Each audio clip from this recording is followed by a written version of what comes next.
Ce soir, il ne s'agit pas simplement d'une route ou d'un chantier africain. C'est la crédibilité d'un pays entier qui se joue, mesurée en milliers de pas et en litres de sueur. Chaque goutte de sueur versée sur ce ruban d'asphalte porte en elle l'écho d'un peuple qui refuse la fatalité et qui veut écrire une nouvelle page de son histoire, une page d'audace et de discipline. Le Burkina Faso mise tout sur le corridor Ouagadougou-Bobo-Dioulasso. Ce ruban d'asphalte n'est plus seulement une infrastructure, mais un test public et implacable. Chaque mètre avancé pèse sur la réputation nationale. La promesse est sans ambiguïté. Avancez vite, sans concession à la sécurité, sans retard ni excuse. Ici, le temps devient un juge. La moindre pause ou la plus petite erreur pourra coûter des années de confiance. Ce n'est pas seulement une course contre la montre, c'est une course contre les doutes ancestraux et les regards sceptiques du monde entier. Le lancement a frappé fort, mais personne n'est dupe. Le symbole ne tient que si la cadence tient, si personne ne cède à la fatigue, si chaque promesse est honorée. Dans l'histoire contemporaine, on se souvient du lancement du barrage d'Aswan en Égypte, qui avait soulevé un même élan d'enthousiasme patriotique. Mais là aussi, c'est la constance dans l'effort qui a fait la différence. En coulisses, une crainte s'installe. Comment garantir que la discipline affichée ne s'évapore pas dès que les caméras disparaissent? Quelle structure, quels réflexes collectifs et quels contrôles citoyens seront nécessaires pour transformer cette ambition en succès durable? Cette interrogation rappelle la construction du pont Maputo-Katembe au Mozambique, où l'élan initial avait laissé place à des lenteurs et des contestations faute de suivi rigoureux. L'enjeu dépasse de loin la longueur de l'autoroute. Si le pari échoue, ce n'est pas seulement l'argent du peuple qui sera perdu. Ce sera la confiance de toute une nation, et peut-être l'idée même qu'un modèle africain d'efficacité puisse exister. Nous sommes ici à un carrefour. Soit l'Afrique démontre qu'elle peut s'auto-organiser et s'autofinancer, soit elle renforce les stéréotypes d'impuissance qui la poursuivent depuis des décennies. Pour saisir l'ampleur du défi, il faut revenir à ce moment de lancement, à la charge symbolique et aux engagements précis pris devant le pays. Chacun se souvient du discours, mais peu mesure la portée des engagements pris ce jour-là. Revenons sur cette journée où tout a commencé et sur les promesses qui l'ont transformé en pari national. Que s'est-il joué ce jour-là, et pourquoi le projet a-t-il immédiatement enflammé les esprits? Le 19 décembre 2025, une annonce secoue tout le Burkina Faso et sa diaspora. Le corridor Ouagadougou-Bobo-Dioulasso sera officiellement lancé. Derrière ce projet d'infrastructure de plus de 300 km se cache une promesse jamais vue. Le pays s'engage, seul, à financer et réaliser une autoroute majeure, sans dépendre d'aide étrangère. Cette décision rappelle le pari lancé par le Ghana lors de la construction du barrage d'Akosombo dans les années 60, où le pays avait misé sur sa propre capacité à mobiliser des ressources et à gérer un chantier titanesque. L'enjeu était alors de montrer qu'une nation africaine pouvait se hisser au niveau des grands pays industrialisés. Cette route ne relie pas simplement deux villes. Elle unit le centre politique, Ouagadougou, à la force économique, Bobo-Dioulasso. L'objectif dépasse l'asphalte. Il s'agit de rendre les échanges plus fluides, de protéger les déplacements et surtout d'offrir une vie plus sûre à des millions de Burkinabés. Sous les discours techniques, le véritable enjeu est humain. Chaque mètre de bitume symbolise la souveraineté retrouvée, la volonté de décider et d'agir sans attendre. On parle d'échangeurs, de tracés, de normes, mais la promesse est d'abord sociale. Réduire la précarité, baisser les coûts, rapprocher ville et campagne. Prenons l'exemple de la région de Boromo, située à mi-chemin entre les deux grandes villes. Aujourd'hui, un agriculteur de la zone met parfois plus de 10 heures pour transporter ses produits vers la capitale. Avec l'autoroute, ce temps pourrait être réduit de moitié, lui permettant d'écouler sa marchandise plus rapidement, d'augmenter ses revenus et de sécuriser l'avenir de sa famille. Le corridor devient vite un test national. Les autorités sont catégoriques. Aucun retard, aucune excuse, aucun temps mort ne sera toléré. La surveillance sera continue, la mobilisation collective exigée. L'opération Faso Mabo résonne comme un serment. Chaque citoyen, chaque village doit participer, surveiller et soutenir le chantier. Des initiatives similaires ont existé ailleurs. En Corée du Sud, dans les années 50, le miracle du fleuve Han reposait aussi sur la mobilisation de toute la population autour de grands chantiers nationaux. Là-bas, la réussite reposait sur la discipline collective et la transparence dans la gestion. L'enjeu est colossal. En cas d'échec, la crédibilité du pays serait entachée, la confiance populaire ébranlée et tout projet futur compromis. Réussir, c'est transformer la mobilité, mais aussi défendre l'honneur national et ouvrir une voie nouvelle à toute l'Afrique de l'Ouest. Pourtant, au-delà de l'euphorie de l'annonce, planent déjà des doutes. Des défis techniques et humains se dressent, porteurs de tensions et de révélations à venir. L'histoire a montré que même les projets les plus ambitieux peuvent achopper sur des détails négligés. Le TGV marocain, par exemple, avait connu des retards liés à des questions d'expropriation et à la coordination entre différents corps de métier. À mesure que les travaux débutent, l'enthousiasme laisse place à l'inquiétude sur le terrain. Qui tiendra la cadence et jusqu'où ira la solidarité promise? Aller vite, oui, mais sans jamais trahir la sécurité ni la confiance. C'est le pacte et le dilemme du corridor autoroutier entre Ouagadougou et Bobo-Dioulasso. Ici, chaque minute gagnée pèse aussi lourd qu'une erreur irréversible. Le destin d'un pays entier se joue sur l'asphalte. Pour mesurer cette pression, il faut ouvrir la porte des coulisses. Ce projet monumental s'articule en 3 volets cruciaux. Le premier, c'est le choix du tracé. Pas question de tracer une simple diagonale sur une carte. Chaque virage, chaque détour vise à préserver des vies, des villages, des marchés. Il s'agit d'éviter les points noirs urbains, de contourner les terres agricoles vitales et de respecter les équilibres locaux. Chaque kilomètre négocié, c'est une promesse de paix pour demain. À ce stade, l'exemple de la route transamazonienne au Brésil est instructif. Là-bas, la précipitation avait conduit à des erreurs de tracé, détruisant des zones écologiques sensibles et créant des tensions avec les communautés locales. Au Burkina Faso, chaque détour est discuté avec les chefs de village. Chaque passage près d'une école fait l'objet d'une étude d'impact. Le deuxième volet, c'est l'intégration dans le réseau existant. Le corridor ne doit pas devenir un mur entre les gens et leurs terres. Échangeurs, rampes, accès piétons. Tout est conçu pour maintenir la circulation locale, protéger les écoliers, garantir aux cultivateurs l'accès à leurs champs. Il faut que parents, enfants, commerçants puissent traverser en sécurité, sans craindre la route. Dans le passé, certains pays ont raté cette étape. Au Nigeria, des autoroutes mal intégrées ont isolé des villages entiers, créant des poches d'exclusion économique. Pour l'éviter, les ingénieurs burkinabés multiplient les consultations et adaptent les plans en temps réel, quitte à allonger le chantier pour garantir l'acceptabilité sociale. Troisième volet, les normes de conception. La vigilance est de mise à chaque étape. Accès contrôlé, bande d'arrêt d'urgence large, séparateur physique, aucune improvisation n'est permise. Ici, la moindre faille technique peut coûter des vies et la tolérance zéro est imposée à tous. C'est une leçon apprise dans la douleur par la Côte d'Ivoire lors de la construction du pont Henri-Konan Bédié, où des manquements de sécurité avaient coûté la vie à plusieurs ouvriers. Au Burkina Faso, les équipes de contrôle qualité opèrent 24 heures sur 24, et chaque entrepreneur signe un engagement écrit de conformité aux normes internationales. Mais l'asphalte n'est qu'une partie de l'équation. Ce sont les réalités humaines qui rendent le défi si aigu. Marché de brousse, allées et venues d'enfants, liens communautaires séculaires. Le moindre retard ou défaut crée des ondes de choc. Du contrôleur de béton au livreur nocturne, chaque acteur a sa part de responsabilité.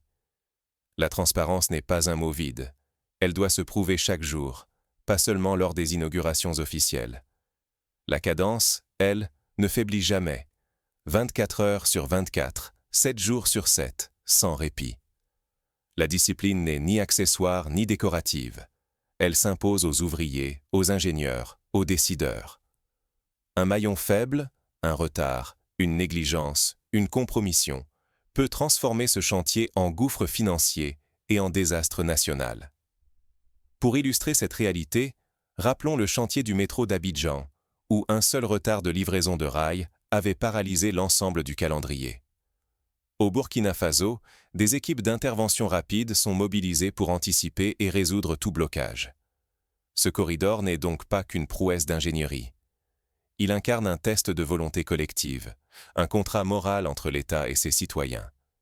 Il redéfinit la façon dont le Burkina Faso se regarde lui-même et veut être vu par le reste du monde. Mais derrière la planification et la discipline se cachent des défis imprévus. Des résistances locales et des imprévus logistiques viennent bientôt ébranler la mécanique bien huilée. Dans certains villages, des chefs traditionnels s'inquiètent de la perte de terres sacrées ou de la disparition de sentiers ancestraux. Pour résoudre ces tensions, des médiateurs sont déployés, des indemnisations négociées et des rituels de compensation organisés, montrant la volonté d'inclure chaque voie dans le processus. Ce corridor n'est pas qu'une route, c'est un saut dans l'inconnu. Chaque kilomètre construit redéfinit le pays. Ici, l'avenir se joue bien au-delà du bitume. Réussir, c'est transformer le Burkina Faso et peut-être tout le continent africain.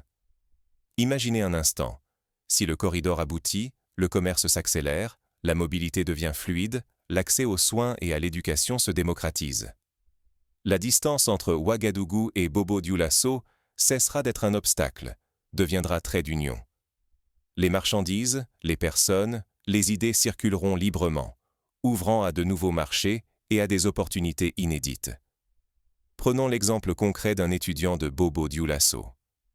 Aujourd'hui, il lui faut parfois 2 jours pour rejoindre l'université de Ouagadougou, entre bus bondés et routes dégradées. Demain, il pourra rentrer chez lui tous les week-ends, renforcer les liens familiaux et participer aux activités communautaires. Au quotidien, les changements seront palpables. Le temps de trajet sera divisé par 2, la sécurité accrue grâce à des routes surveillées, le coût des transports baissera, rendant l'économie plus accessible. Un producteur de mangue de Banfora pourra livrer sa récolte sans craindre les pannes ou les embûches.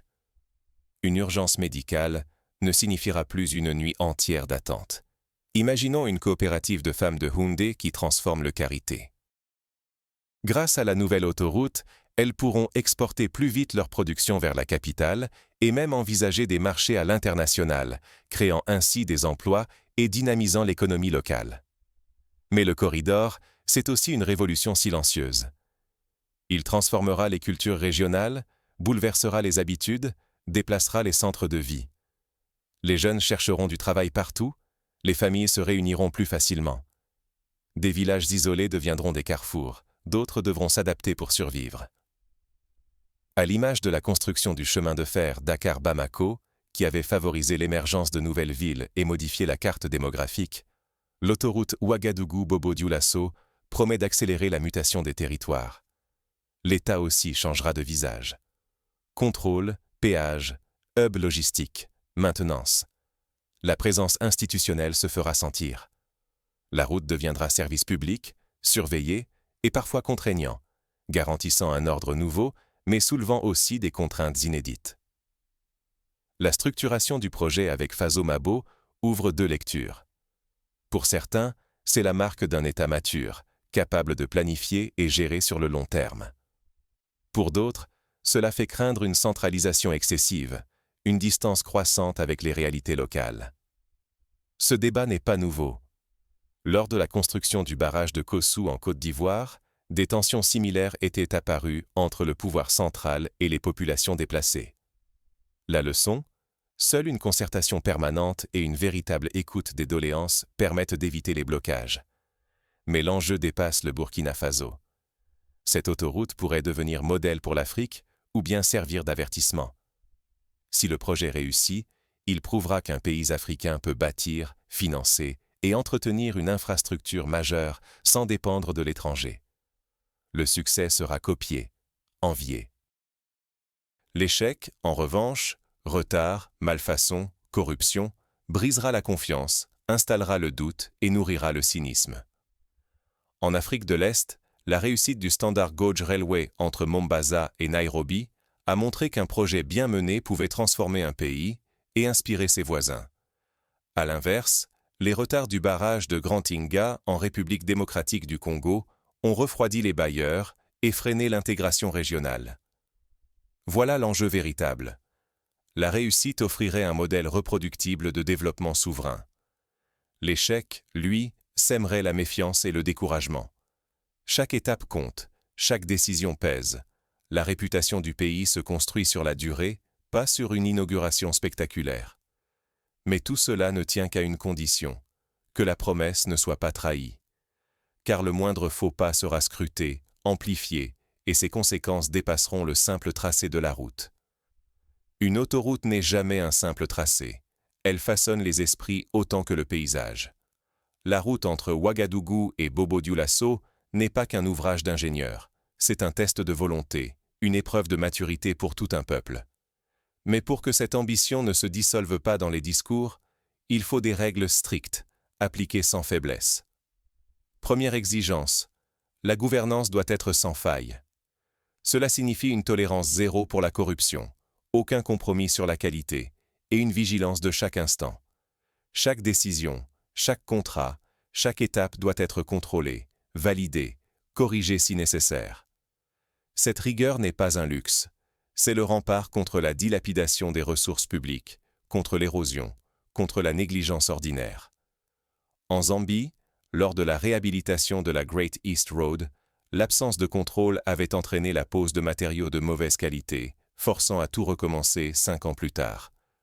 Le Burkina Faso entend éviter ce piège par des audits réguliers et la publication des résultats.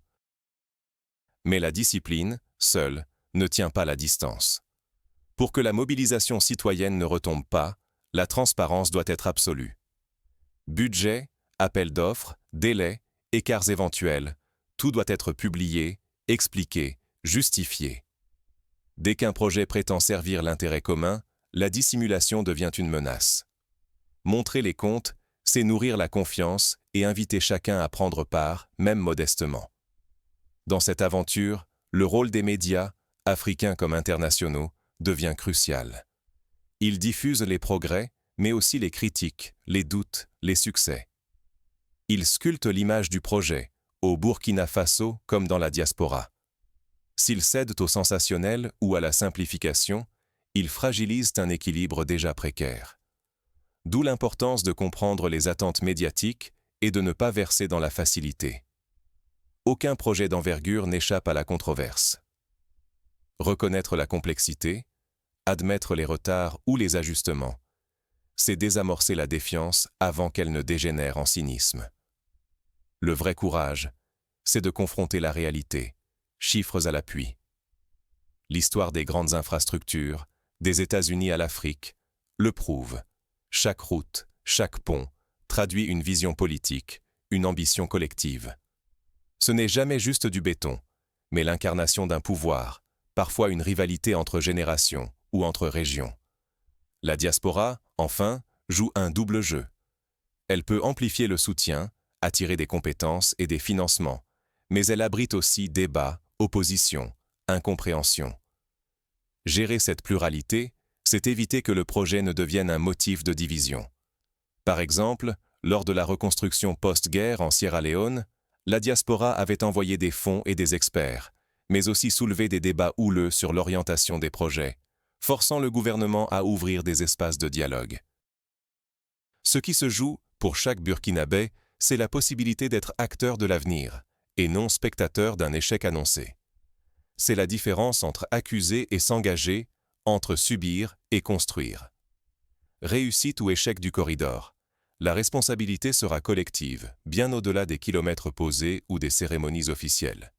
Alors, la question finale s'impose, sans faux semblant, à chacun d'entre nous. Chacun doit maintenant s'interroger sur son propre rôle.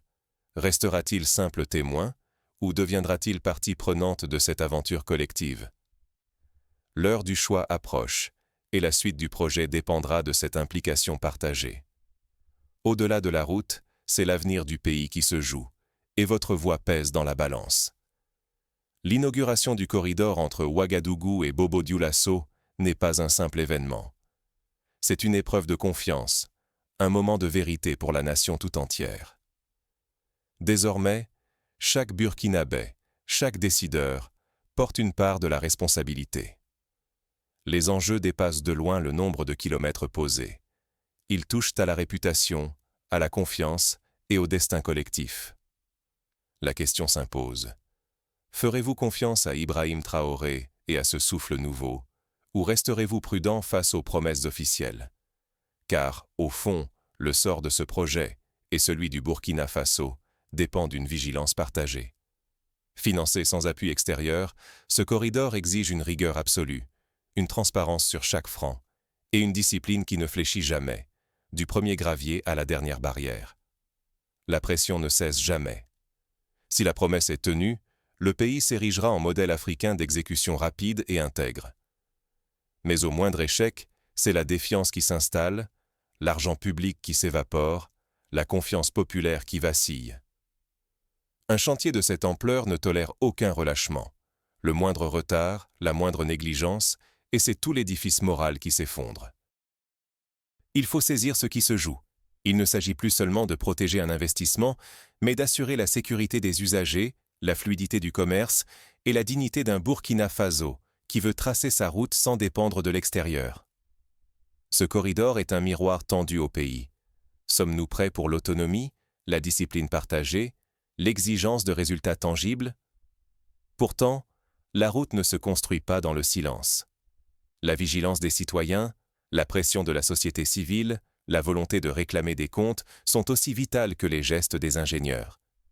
Ibrahim Traoré peut dessiner une vision, mais la réussite dépendra de la capacité du peuple à rester mobilisé, à refuser la lassitude et l'indifférence. Alors, comment juger ce pari? Faut-il croire à la sincérité des discours ou exiger des preuves à chaque étape? Ce corridor deviendra-t-il un exemple ou restera-t-il une promesse brisée? La décision n'appartient pas qu'aux dirigeants. Elle revient à chaque citoyen, à chaque observateur africain, à tous ceux qui veulent croire à l'exemplarité. Et vous, où placez-vous votre confiance? Jusqu'où irez-vous pour défendre l'intérêt commun face au doute ou à l'individualisme? Car, au final, c'est la voix de chacun qui décidera du verdict. Pour transformer cette implication en actes concrets, chaque citoyen peut suivre l'avancement du chantier grâce aux plateformes en ligne et signaler tout dysfonctionnement observé. Participer aux réunions publiques organisées dans chaque commune traversée par le corridor pour exprimer ses attentes et ses craintes. Soutenir les artisans, commerçants et travailleurs locaux impliqués dans le projet afin que les retombées économiques soient partagées équitablement. Exiger des élus locaux des comptes réguliers sur l'état d'avancement, les dépenses et l'impact social du projet. Faire entendre sa voix dans les médias et sur les réseaux sociaux pour encourager la transparence et dénoncer toute dérive. En s'appropriant ces outils, chacun devient gardien du projet. Ce n'est qu'à cette condition que le corridor Ouagadougou-Bobo-Dioulasso pourra devenir non seulement une réalité physique, mais aussi un symbole de maturité, d'unité et de progrès partagé pour le Burkina Faso et pour toute l'Afrique de l'Ouest. La route est longue, mais le chemin se construit pas à pas, collectivement, et chaque pas compte.